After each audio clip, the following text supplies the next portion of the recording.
There are a few songs that feel like they've always been there. You hear them in commercials, in movies, on playlists you didn't make.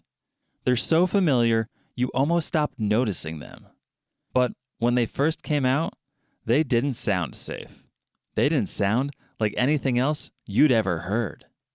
The song we're talking about today was one of those songs. It got pulled from radio. It made people nervous. And decades later, it's still one of the most quoted tracks in rock history. And oh yeah, that's not the reason I didn't play the song at the top of the episode. The reason I didn't play the song at the top of the episode is because of lawyers.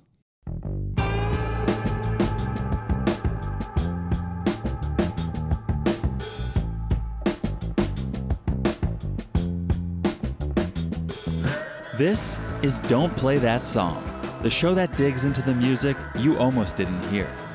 From chart toppers that sparked outrage to deep cuts that disappeared, this is the podcast that uncovers the stories behind the tracks that were banned, blacklisted, and pulled from your favorite playlists. I'm John Michael, and on this episode, My Generation by The Who, a song that gave a voice to teenage rebellion by stuttering, snarling, and smashing straight through polite society. A song that was so raw, so confrontational, some stations refused to play it. But not because of the lyrics, but because of the way those lyrics were sung. Who were The Who? Well, that's quite a sentence. In 1965, The Who weren't the legends we think of now. There was no Super Bowl halftime show, no Rock and Roll Hall of Fame. They were just four guys from West London trying to break through. Pete, Keith, Roger, and John. They were part of a scene. Mods, short for modernists. Young, working-class Londoners obsessed with fashion, scooters, and American R&B. They dressed sharp. Ties, tailored jackets, Union Jack patterns before it got cliché. Their shows were chaotic. Not in a showy way, just reckless. Keith Moon didn't keep time so much as launch grenades behind the drum kit. Pete Townsend slammed his guitar down hard enough to break it on purpose. But none of it was an act. They didn't have a publicist sitting in the back saying, "This will get attention." They were just like that. And by the time My Generation was written, they'd already made a name for themselves in the club scene. They'd had a few singles out, but nothing had broken through. But all that changed when Townsend wrote this one. The story goes something like this. Townsend was 20. He was smart, a little cynical, obsessed with performance and control, but also looking for a way to release some pressure. Rumor has it he was driving a fancy car. Some say it was a Packard he borrowed from their manager. Others say it was gifted by the label. Doesn't really matter. What matters is he looked young. He was young, and an older man saw him in the car and made a face.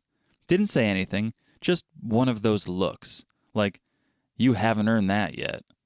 Townsend felt it, so much so that he turned it into a song.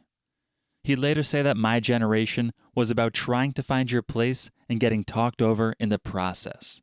Feeling like your voice doesn't carry any weight.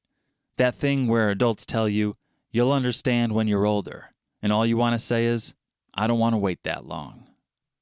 That's what My Generation is all about. It's not subtle. It's not poetic. It's pushback. Not a revolution, just the sound of someone who's done being polite. Townsend called it a song about alienation. Not in the existential, tortured sense, just the day-to-day version. The kind you feel when someone waves you off because of your age, or your clothes, or your music. He wrote it in a rush, said it came out of him fully formed. The whole thing was meant to be uncomfortable. It had sharp edges, and it wasn't trying to win anyone over.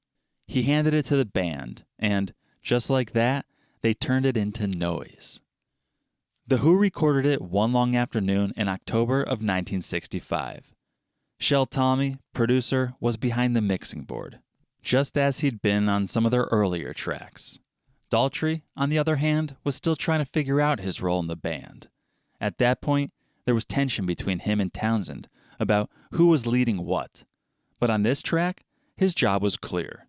Deliver the vocals like they were being dragged out of him. And he did just that. It sounded different. Raw, sure, but also anxious. Like the song couldn't sit still.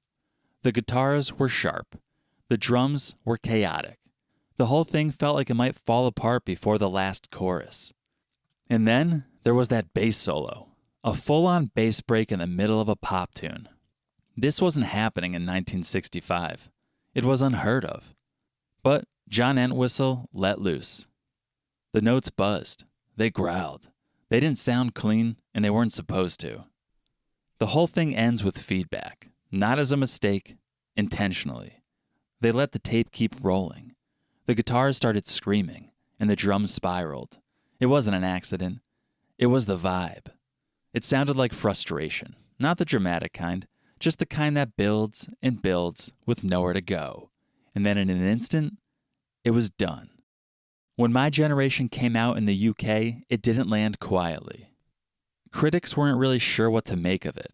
It didn't sound like anything else on the radio. And the lyrics, especially one in particular, raised some eyebrows. Yet the single climbed the charts anyway. It hit number 2. Not bad for a band whose biggest claim to fame at that point was smashing their gear. But in the US, the reaction was a little different. Some stations played it, some did not.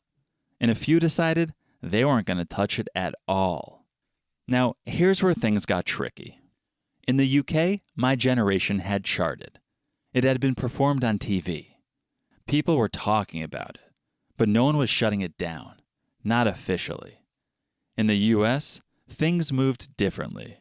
Some stations liked the song and added it to their rotation, but others took issue with how it sounded, specifically how Roger Daltrey sang it. He didn't sing the words straight, he stuttered them, singing, "People try to put us down, just because we get around." There was also the way Daltrey delivered, "Why don't you all fade away?" A little heavy on the f-aid. But that delivery, that was intentional. The band admitted it. They thought it gave the song tension, made it feel anxious, added urgency. Townsend later said the stutter was partly inspired by John Lee Hooker's stuttering blues, and more broadly, by the sped-up, jittery speech of mod culture kids on amphetamines, the way they talked when they'd been up all night. It wasn't meant to be funny.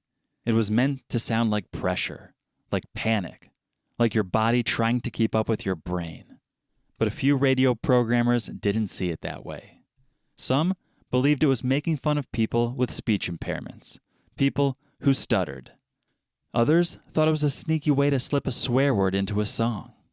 They heard fade away and assumed it wasn't going to end with fade, even though it clearly did. But that didn't stop the panic, because once that rumor started, that maybe the song was mocking people with a stutter, it spread fast. Program directors started getting phone calls, letters, not in droves, but just enough to make them nervous. Parents saying the song was mean, offensive, cruel. One letter reportedly called it disgusting and immature. Another said the song mimicked those with speech problems for a cheap laugh. It didn't matter that wasn't the intent. It didn't matter that the band defended the choice as an artistic one. The outrage was there, and it was growing. Others thought it was something else entirely. A few DJs swore up and down that Daltrey was trying to sneak in the F word, that fade away was code, that it could become something vulgar if he leaned into it too hard, and some stations just weren't willing to take the risk. A record executive from their label Decca was even asked in an interview if the stutter was meant to be a joke. He deflected. He tried to laugh it off. But behind the scenes, the label was getting worried. They didn't want to pull the single, but they also didn't want bad press. So they didn't do anything. They let the stations decide. And that's what made it worse. Because without a clear decision from the top, it was all whispers. One station hears another dropped it, so they do the same. A regional program director says it's causing problems, so someone else pulls it preemptively. There's no press release, no ban on the books, just a slow, quiet silencing. And here's the thing. Radio was everything in 1965. If you weren't getting spins in Los Angeles or Chicago or Dallas, you didn't have a hit. In my generation, it started to disappear. Not ideal for a band that wasn't the easiest to market. See, The Who didn't have a charming British invasion angle. They didn't dress like rock stars yet. They smashed equipment. They were loud. And they didn't seem particularly concerned with playing nice. So, if you were running a top 40 station in Chicago or Houston or Philadelphia, and you were trying to keep parents from calling in to complain, maybe this song wasn't worth the headache. And so, just like that, it was out. Hard to believe. The problem wasn't the words. It was the way the words were sung. Anyway, the band wasn't shocked. By this point, they'd already figured out that making people uncomfortable wasn't necessarily a bad thing. Pete Townsend later said he liked that the song caused problems. That meant it was working.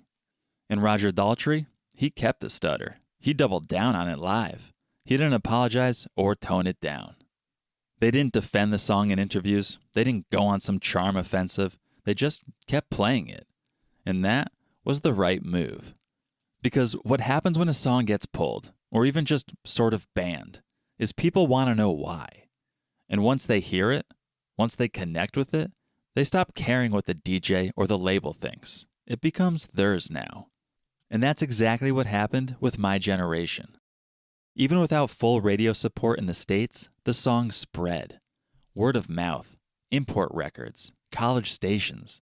It started showing up in places The Who weren't even playing yet. And that line, "Hope I die before I get old," it stuck. You didn't have to be British. You didn't even have to be a Who fan. That lyric just hit different. Especially in the mid-60s, when the generation gap was more like a generation canyon. Yeah, there was a war happening. A draft. Protests. There were adults on one side of the line and kids on the other. And here was this band, barely older than their fans, saying what everyone else was thinking. My Generation eventually became the band's signature track. Even after they moved on to bigger, more ambitious albums, Tommy, Quadrophenia, Who's Next, My Generation always followed them. Every show, every greatest hits collection, every retrospective, it was there. And that stutter, the thing that got it pulled from American radio in the first place, that became part of what made it iconic. Not a joke, not a flaw, just the sound of the song. And the line about dying before getting old, that aged strangely, because none of them did. They got older, a lot older. They played that song in their 40s, their 50s, their 60s. They played it at festivals. They played it on Letterman. They played it at the Super Bowl. And even though they kept playing it, the meaning changed. For the band, maybe it became just another song on the set list. But for fans, especially those who heard it for the first time in their teens, it stayed sharp. Because the sentiment behind it really wasn't about dying. It was about not giving in. Not being told to wait your turn. Not becoming what you hated. You don't have to agree with it, but in that moment, for that generation, it landed. And it landed hard enough that people tried to shut it down. But yeah, a stutter got a song pulled off the radio. Not because it was violent, not because it was graphic, but because it made people uncomfortable. And sometimes, that's all it takes. My Generation didn't get banned in some big, dramatic way, but it got flagged. It got avoided. But instead of getting buried for good, it became one of the most influential rock songs of all time.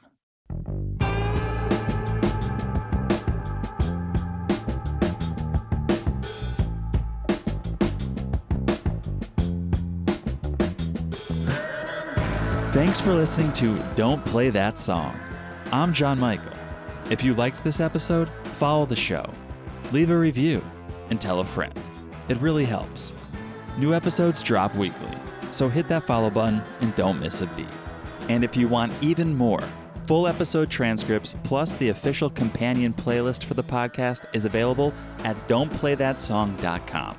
Listen to the tracks, read along, and dig deeper into every story. Until next time, crank it up, question everything, and whatever you do, definitely play that song.